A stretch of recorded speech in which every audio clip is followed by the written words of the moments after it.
Welcome to the mysterious Book Emporium. Last time Duncan was blamed for the death of Julian and ran off alone into the deep roads.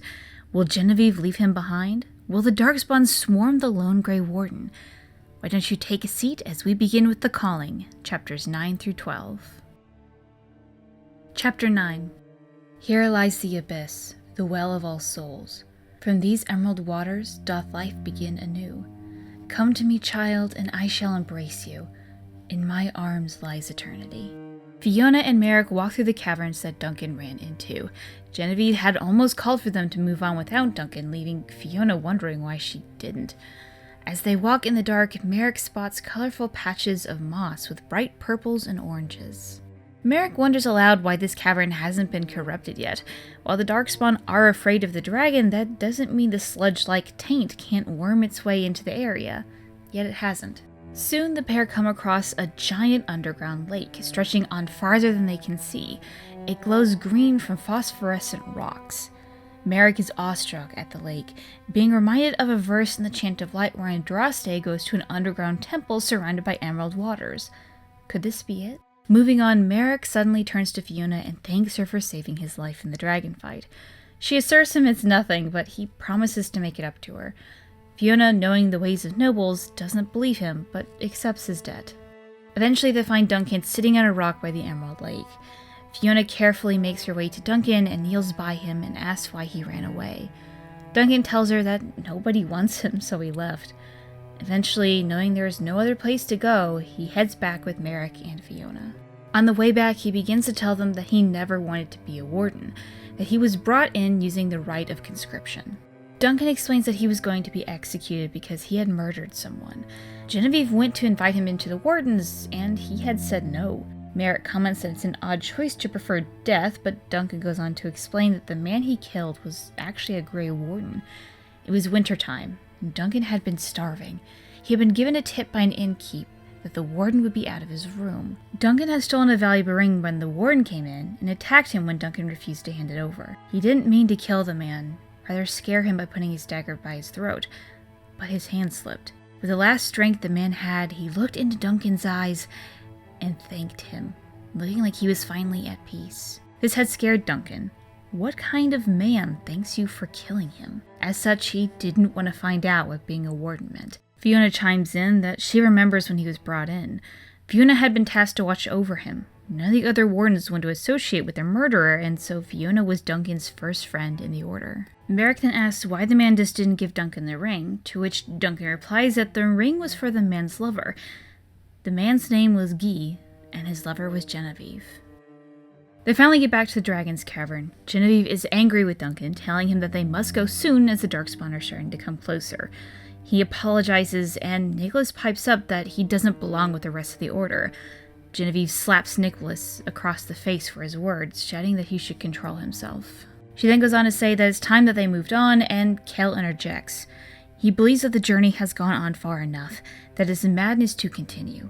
Kel tries to reason with Genevieve that he does believe in her visions, but it's best if they go back to the surface and prepare for a blight rather than die down in the dark, leaving no one to know on the surface. Genevieve draws her sword and Uther steps in between them, signing that she believes that too much has been lost now to quit.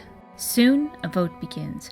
Nicholas agrees with Kel, Merrick sides with Genevieve, and then Duncan blurts out that Kel and Nicholas are cowards for wanting to turn back now. The wardens were made on risky ideas. None of the blights were stopped by playing it safe. They had come this far, and they need to continue. Kel turns to Fiona, wanting her say. She merely replies that Duncan seems to have said it all. In the end, they continue, with no more arguments from Kel or Nicholas. At Merrick's suggestion, they carry Julian's body with them, and as they pass the Emerald Lake, they hold a small funeral for him as they place him in the waters. Merrick quotes the Chant of Light as Nicholas weeps at the water's edge. Chapter 10. With passioned breath does the Darkspawn creep. It is the whisper in the night, the lie upon your sleep. We are with Breggin again. He awakes alone in his cell. He notices that the humming isn't as bad, although it has gotten stronger. Feeling around in the dark, he finds some clothes provided for him. It also seems that his wounds have healed completely. He tries to think back on how he got back to his cell, but he just can't seem to remember. Breggin also thinks on how, for the first time since being a warden, he has had no dreams. After almost an hour, the architect has still not come, so Breggin goes off to find him. He's surprised by how much he can actually see in the dark as he opens his cell. He soon comes face to face with a shriek. The shriek growls at Breggin, but after a moment, just walks on by. Whatever has happened to Breggin, the Darkspawn find him odd, but not threatening. Breggin continues to walk through the deep roads, coming across an old kitchen. He thinks on how he has not eaten in days, yet he is not hungry. It seems the blight sustains him now. He then begins to hear the sound of distant scratches. He follows it to see a bright room, the light hurting his eyes. Inside, he sees the architect alone in a giant library writing, surrounded by old and delicate books. The architect notices Breggin and dims the light. He apologizes, saying that he took the glowstone from Breggin because he knew he would be more sensitive to it when he woke up. Breggin questions how the architect knows this, which confuses the Darkspawn. It seems Breggin doesn't remember asking him to speed up the blight within him. This chills Breggin, but he remains calm, asking for something to see his face with. The architect brings out a shield, cleaning it off with magic. Breggin is able to make out what remains of his face. The taint now covered it all. His white hair had fallen out in clumps, and now there were only scattered strands and wisps of it left amid the withered and blackened flesh. His lips also seemed to have peeled back from his teeth, leaving him with a permanent skeletal grimace. Breggin drops the shield, but isn't shocked by what he sees. It was inevitable. He then begins to ask more about the Darkspawn's plan for peace. He repeats what Breggin already knows, for each side to take the joining, but also states that he needs Breggin because he wishes to hunt down the remaining old gods and kill them, ending the call for the Darkspawn. Breggin questions how the architect knows that the Grey Wardens even had that information, to which he responds that he isn't the only Grey Warden he has met. He goes on to describe the only other warden willing to talk to the architect, a man that killed himself after the transformation was too much for him. This man told the Darkspawn what Grey Wardens are, and how the commander of the Grey would one day come with the knowledge needed. The architect says that he knew Breggin would one day come and would be willing to help him, because he had a vision of it. Breggin takes it all in, and lets the Darkspawn know that he has had his vision of his own, that his sister and other Grey Wardens are coming for him. But the architect already knows this, and he needs to prepare for them. As Merrick and the others walk, they hear a murmur that they have all heard before, as if people are talking just behind the shadows. Merrick asks what that murmur could be, just as it stops. Kel points to the shadows, just as a stalagmite unfolds. Deep Stalkers. Thankfully, there are too many of the wardens for the Deep Stalkers to attack, so they keep to themselves as they pass. Duncan has been keeping to himself this entire time, so Merrick makes his way over to him. He asks how Duncan is, and comments that he reminds himself of a young Merrick. He then tells Duncan more about his life story, how he loved an elven woman named Catriel, what she did, that he killed her. Merrick thinks on how this is the first time he has talked to anyone about it. He ends his talk saying that everyone makes mistakes that cost others dearly, but all you can do is make sure your intentions were good and learn from what you have done. Duncan is quiet for a time, but then thanks Merrick for his words. Just then, Genevieve calls out for the group to hold. The path up ahead is blocked by a cave-in, yet there is a small hole to the other side, and beyond that is obvious dwarven architecture, a way back to the deep roads. The wardens comment on how the Darkspawn are not there for the moment, which Genevieve finds odd. But after an hour, they pass through the small hole to the deep roads. Merrick thinks how odd it is that the deep roads are so tainted compared to the rest of the caverns they were just in. Merrick notes that he still does not recognize where they are, but they continue heading in the direction they were going. Hours later, they come across a large pit in the roads, connected by a small strip. One by one, they climb their way in the dark to the other side, Merrick going last. As he gets to the other side, Fiona actually goes to check on him, which shocks both Merrick and Kel, who exchange curious glances at each other. They continue to travel until Merrick notices a rune on the wall. He has been here before, and they are going in the right direction. After he correctly predicts that they will hit another crossroads, Genevieve calls for them to make camp, as it seems they are less than a day away from Ortan Tig. Chapter 11. The first of the Maker's children watched across the veil, and grew jealous of the life. They could not feel, could not touch. In blackest envy were the demons born. Duncan's whole body is sore from the last few days. As the Wardens and Merrick make a small camp, Fiona passes around healing ointments to strengthen the party. Eventually, after some rest, they go off to Orton Tig. On the way there, Duncan leans into Fiona and whispers that he needs to tell her something. He tells her that during camp he saw Genevieve sneak away from the others. He defended that he only followed to keep her safe, though Fiona chastises him for it. He goes on to say that he had caught the commander changing, and that a large portion of her legs and arms and torso were covered in large patches of black, withered skin. He thought that Genevieve looked like she didn't know what it was either, but that she had gone away from the others to inspect herself. Whatever it was, it reminded Duncan of darkspawn flesh. Merrick cuts in then, asking what they are whispering about, to which Duncan quickly talks about how tired he was. Kel then joins the conversation, saying that he was glad they didn't sleep more. His dreams have been getting worse as they've gone along on their journey. And Fiona agrees. Both Merrick and Duncan deny any strange dreams. As they talk, they suddenly realize that not only has Genevieve stopped walking, but they have reached Orton Tig. The Tig is burnt and covered in cobwebs, but old ones. If spiders stayed here, they did not linger for long. Kel searches for and eventually finds signs that Breggin has been through there. They begin to search the ruins, Uther at one point stopping to sadly point out a building with her family name on it. Eventually they come across an old battlefield, signs of dead darkspawn and dwarves alike. Around a fountain seems to have been where the last of the dwarves stood, a small pile of bones close to each other surrounded by dead darkspawn. Touched by the scene, Uther attempts to lift a large stone. She is soon helped by Nicholas and Kel, who then drag it over to the fountain. Uther tosses her cloak on the stone, making the best monument she can in the moment. Moving on, Kel eventually finds an abandoned campfire. Genevieve is convinced that it's Breggin and begins to head to an obvious palace above them. Merrick asks Kel if it's truly Breggin, to which he responds that he cannot be sure. When they make it to the palace, they find a blackened husk inside the door. Duncan is shaken by the size of the spider and asks perhaps if Merrick was able to burn all the spiders, although Merrick seems to think that they didn't. Kel is able to find tracks of a person who has been through here, although comments on how odd it is. Genevieve is too stubborn to listen and marches inside. As they move through the palace, they find a horde of dead darkspawn, with more corpses appearing as they continue to walk down a hallway. But the corpses are bizarre. It seems that everything died all at once. They all just dropped dead. They make it to a throne room. A single skeleton sits on a throne with nothing surrounding it. All of the dwarven corpses were concentrated by the doors to the room. Fiona gasps as she points out the other side of the doors. They were covered in scratch marks, and many of the corpses' hands were worn down to the knuckles. Whatever had happened here, the doors preferred death by darkspawn. Genevieve approaches the skeleton on the throne, and Duncan watches in horror as it begins to move. Genevieve yells for them all to get back, but the skeleton's hand reaches out and force throws them all back.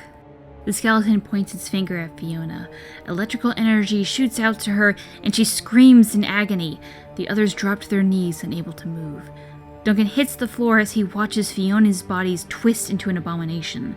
The new creature waves his hand, telling them all to sleep, and they do. Chapter 12. Though all before me is shadow, yet shall the Maker be my guide. I shall not be left to wander the drifting roads of the beyond. For there is no darkness in the Maker's light, and nothing he has wrought shall be lost. Merrick wakes up in his palace in Denham, remembering the bad dream he had about gray wardens and deep roads. Someone moves in his bed, and he freezes. Rowan is dead. But wide green eyes and a mess of golden curls meet him. It's Catriel. She's confused, asking if he had a bad dream. He isn't sure what to say. He guesses he did have a bad dream. She brushes some hair away from his face, and his tears begin to well. He asks how she's here and where Rowan is. Catriel responds that both Rowan and Logain are in Gwerin, where they should be. Yes, she was sick, but Logain wouldn't let her die. It said that he stopped eating and drinking, and Rowan, too stubborn to let him die as well, pulled through. Merrick asks if that's all it took, but Catriel coos, kissing him softly on the lips. Everything is okay. His queen is here. They kiss more roughly, but another elf pops into his mind, the image of Fiona being transformed into a demon. He made a promise to save her. Merrick backs away from Catriel, saying that this was all a dream. She asks why he doesn't deserve happiness, but He turns and leaves through his bedroom door. He steps into the Fade. He isn't sure where to go, and just then hears a familiar voice. It's Catriel again. This Catriel explains that Merrick is being kept here unnaturally by a demon, and he will need her help to get out. With no other options, he agrees. She takes him to a nearby door to explain that doors in the Fade don't lead anywhere unless you want them to. Merrick will need to find the others and help wake them, because not everyone will be willing to deny themselves like Merrick can. And so, he turns the handle of the door. Merrick finds Duncan in a small Orlesian carpentry shop. He's greeted by Duncan's father, a large Ferelden man named Aaron, and his mother, a very pregnant Antivan woman named Tiana. When Merrick reminds Duncan that this is a dream, Duncan is angry and tries to attack Merrick. Aaron scolds his son, saying that he taught him better than that, and Duncan only replies that he did. But he died. The dream melts away then. Back in the Raw Fade, Catriel meets Duncan and Merrick and takes them to another door. Merrick and Duncan stand in the Frostback Mountains and are taken in by Ever's soldiers to meet their Jarl, Kell ap Morgan. When they meet Kell, he does not recognize them, but says that he remembers them from a dream. Merrick and Duncan reply that this is actually the dream. This disturbs Kell, who jumps up to stand in front of a curtained door frame, the sounds of a young woman and the coos of an infant coming from behind it. Merrick asks if he wishes to say goodbye, but Kell only says that he said his goodbyes long ago, and the dream melts away. Kell, Duncan, and Merrick stand in a Dwarven home belonging to Utha's family. An older man and woman, both surrounded by young Dwarven children, are confused at their presence, afraid that they will be harmed. A young man named Tam demands angrily to know why they have come. A voice speaks out from the hallway. Utha, who is able to speak, explains to her family that she has to go with them. She remembers the group easily and says goodbye to her family, telling Tam that he fought well and she was very proud of him, and that she will avenge them all. The dream melts away, Kell going over to comfort her. She hugs him as she cries, and he calmly states that no one blames her for staying as long as she could. The group now stands by a cabin in the Arbor Wilds. As they come closer, they see a man chopping wood outside. To the shock of everyone, it's Julian. Duncan is about to explain who they are, but Kell cuts him off, saying that they are friends of Nicholas and they need to see him. This isn't really Julian. Julian is wary, taking them inside to a small cabin. It's messy inside, with a desk filled with papers and ink, dishes scattered inside a small kitchen, and a single bed covered in various furs. Nicholas stands by a large fire and asks Julian to wait outside. Julian is hesitant, wondering how these people found their secret cabin and why Nicholas won't tell him what's going on, but Nicholas kisses Julian lightly, asking him to trust him. Merrick is embarrassed to not realize the nature of their relationship sooner. The two are lovers. When Julian leaves, Nicholas explains that he knows this is the Fade. You don't just forget your lover dying. He goes on to say that this dream was something the two talked about, running away from the wardens and living in peace in the woods for a few years. Kell speaks up to say that Nicholas isn't leaving, and he nods. Duncan is horrified. To stay means death. Nicholas responds that he thought he was prepared for Julian's death, but he just wasn't. The demon isn't killing him. He's already dead. Duncan begins to protest again, but Nicholas stares at them and pleads, "Let me have my dream." This silenced Duncan. Kell walks over to Nicholas to shake his hand, telling him that he served well, and Utha goes over to hug him as well. This dream doesn't end, which gives Merrick a small amount of comfort as they walk away. Duncan pipes up that they need to find Genevieve, as time is running short. Discussion. To begin, let's thank the artist of the week. Thank you to La Banana, or Anna, for this lovely sketch of the underground Emerald Lake. And thank you to Tammy No Cammy for this beautiful picture of Julian and Nicholas. Okay, so when Merrick and Fiona are searching for Duncan and talking about why the cavern isn't corrupted, Fiona thinks this. Perhaps it was the presence of the dragon.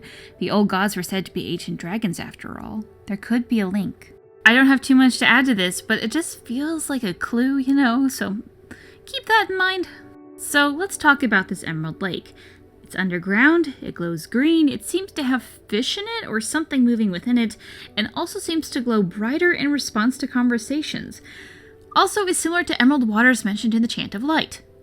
What the hell is this thing? Emerald waters would later be described as the waters in the Fade and Inquisition, and as many of you might remember in Here Lies the Abyss, there is plenty of green water there. This lake has been on my mind since I read this portion the first time, and so far I have not come across anything else about it. This might go down as something we will never hear of again, and that frustrates me. When Duncan is sharing his life story, Merrick mentions that he has never heard of the rite of conscription. Why? You would think that the leader of a nation would know about this? Perhaps this is just another thing that Logain was in charge of and Merrick promptly forgot, or I don't know. The book sets up the question, if dragon bones are so hard, how are they made into things? And then later answers it by saying he heated the bones to shape them. I just thought that was interesting. When Breggin is thinking back to his dreams, he states that Grey Wardens always have dreams. I don't think I've heard that anywhere else in the series. We are told in Origins that they have bad dreams and they get less terrible as you go on, but not that you will always have dreams. Breggin asks the question, what does the Darkspawn do with their dead? And honestly, I have no idea. We see mentions of Darkspawn bones, but not enough to account for the amount of Darkspawn you find. We also, at least to my memory, have not come across a possessed Darkspawn corpse, and I wonder why that is. The architect mentions that he does not know what a day is, with Breggin even having to explain it. It just goes to show you how much he has forgotten from his days as a Magister. At this point, I wonder how Charybdis even remembers anything at all, and if perhaps the Wardens capturing him helped keep his mind intact. But, despite not knowing what a day is, it seems he is still able to read and write, both in the Dwarven language and Tavine, both of which would have been pretty common in Tevinter at the time. Yost writes, I've noticed that whenever Breggin starts thinking that the architect has ulterior motive, he dismisses the idea almost immediately, every time. I'm not saying the architect is manipulating his mind in every case, but I wouldn't be surprised if he's capable of nudging his thoughts in the way he wants. One time, in one of the previous chapters, Breggin heard his name whispered in the humming, and I doubt that would have come from an old god. Oh, I haven't thought about that. Perhaps his name is being called by the architect. The architect does seem to be very polite, even in Awakening, but Tevinter is a very manipulative place.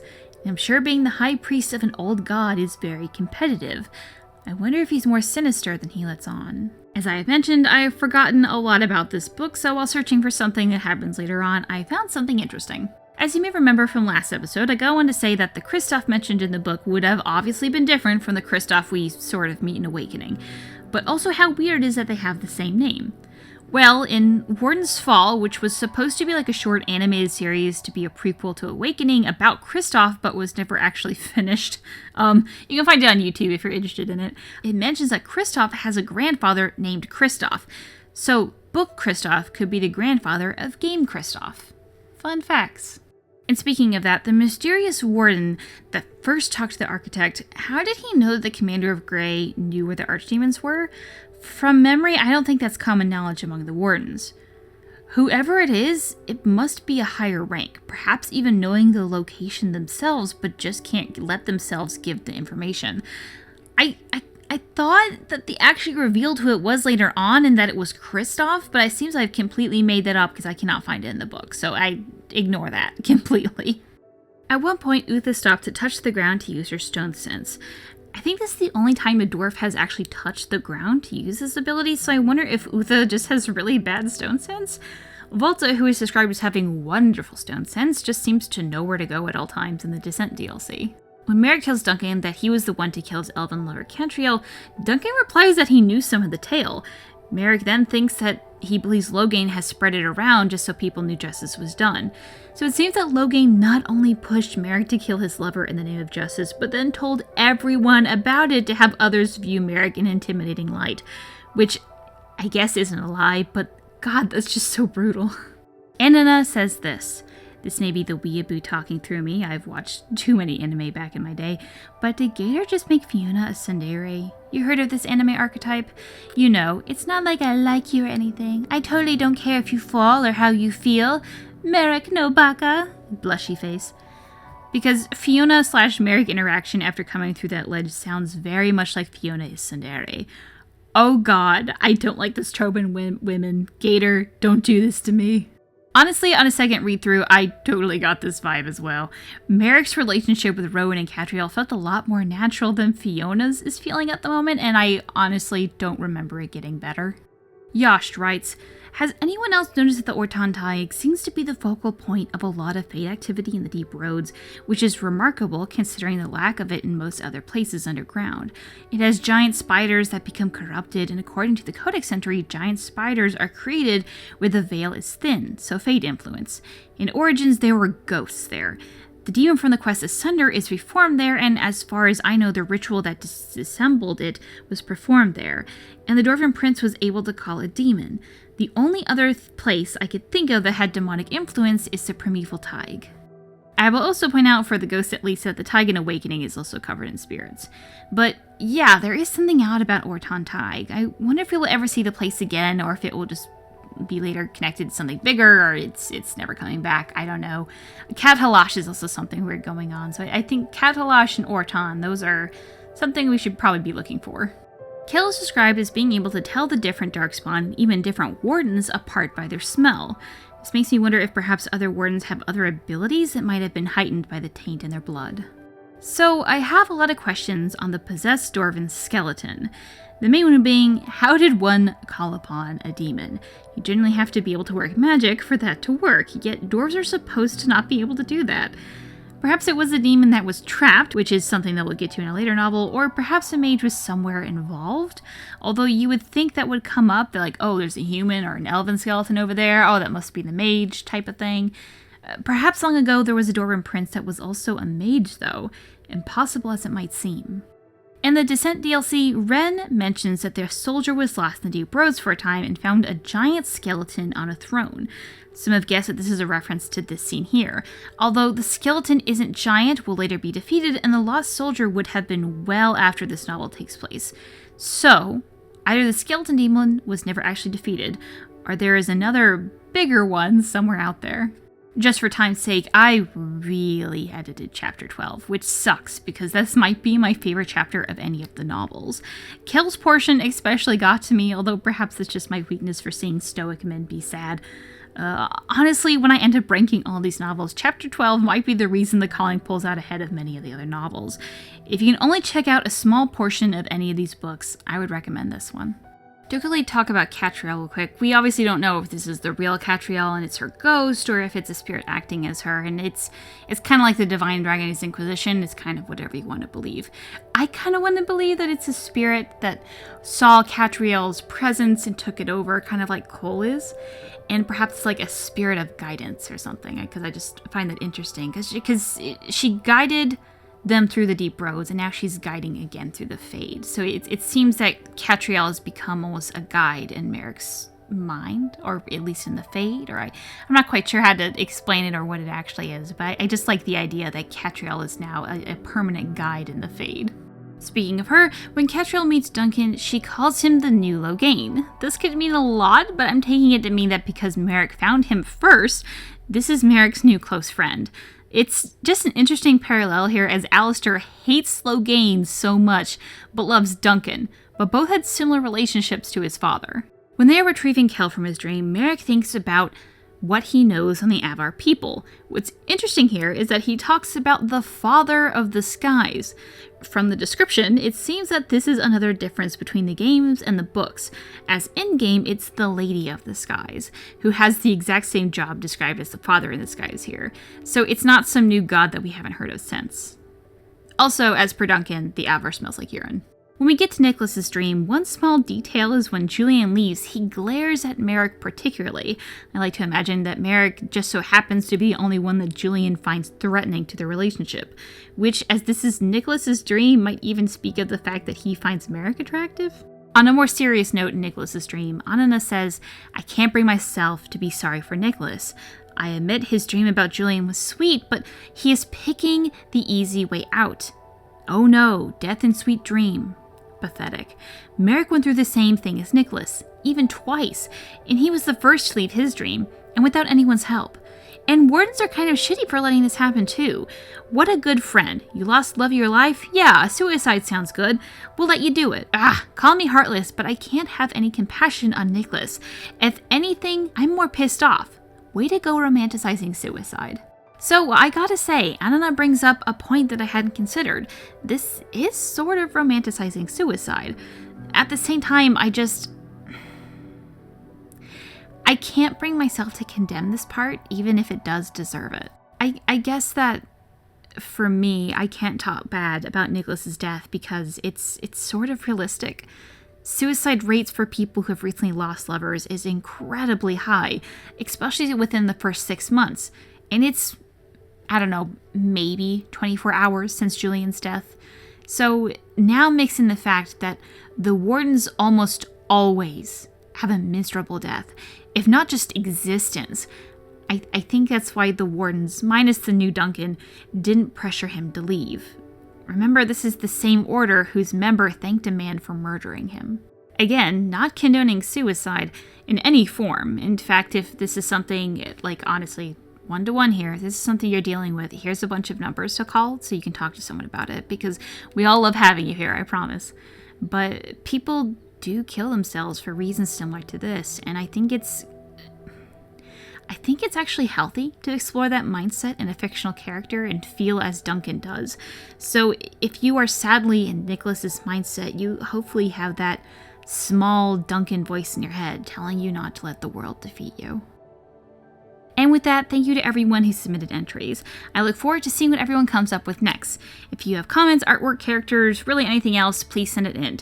Our next section will consist of chapters 13 through 16 of The Calling, and please send everything in by July 15th, 2018. Either comment below, send me an email at gildathlon@gmail.com, tweet at gildathlon on Twitter, or PM user Gillanon on Reddit. Dash Sharal.